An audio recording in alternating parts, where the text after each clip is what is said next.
Pennsylvania reserves. Gentleman from Massachusetts is recognized. Well, Mr. Speaker, I mean, the way everybody's yelling and screaming over there, you'd think that they want to have a debate on ideas. But this rule actually blocks over 3/4 of all the amendments submitted. Democrats offered 95 amendments. And you know how many they made in order? 7. 7. You know, that's not just an interesting statistic, Mr. Speaker. It means that real ideas, important ideas, are completely blocked from even being debated on this House floor on their signature piece of legislation. Many of these amendments would protect public health, safety, and our environment. Take, for example, an amendment by Ms. Kamlager-Dove, number 37. That requires permits prepared under the NEPA process to include an analysis of health and safety impacts. That's it. Seems like a good idea to me. Or the amendment sponsored by Mr. Sykes, number 118, which takes into account drinking water quality when approving permits. I don't think clean drinking water ought to be a radical idea, but maybe it is on the Republican side of the aisle. We should debate it.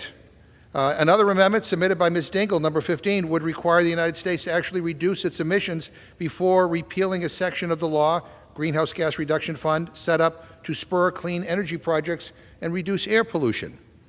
I authored 3 amendments, and they were all blocked.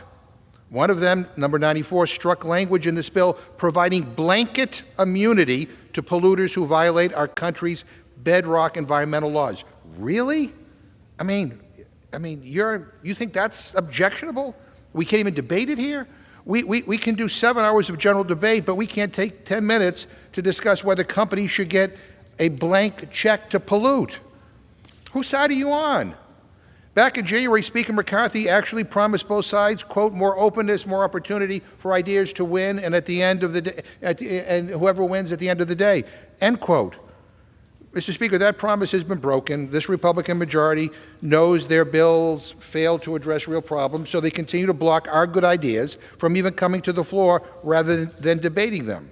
They're scared to let Americans hear our ideas, and that tells you everything you need to know. Now, my friends across the aisle, and this is important, I think, for my colleagues on both sides of the aisle to know, my friends across the aisle blocked all 6 amendments from the gentleman from Pennsylvania, the co-chair of the Problem Solver Caucus, Mr. Fitzpatrick, who happens to be a Republican. Blocked all 6. Mr. Fitzpatrick's amendments would have opposed drilling in the Delaware River Basin, ensured the act doesn't preempt a state constitution, established an infrastructure and environmental innovation trust fund, preserved the Greenhouse Gas Reduction Fund, prohibited energy exploration activities on any protected public land, and added a sense of Congress that U.S. citizens have a right to clean air and clean water.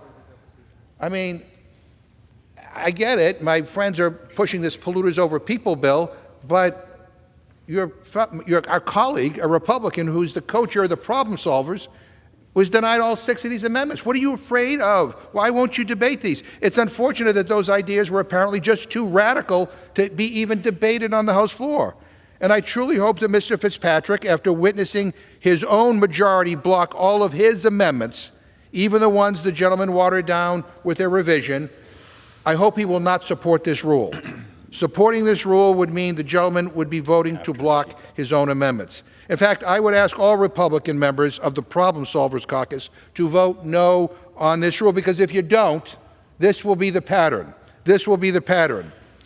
Mr. Speaker, I would rhetorically ask the problem solvers how they plan to solve any problems if their Republican leadership won't even let them offer their ideas, won't even give them a fair fight on this floor. And with that, I reserve my time. The gentleman reserves. Members are again reminded to direct their comments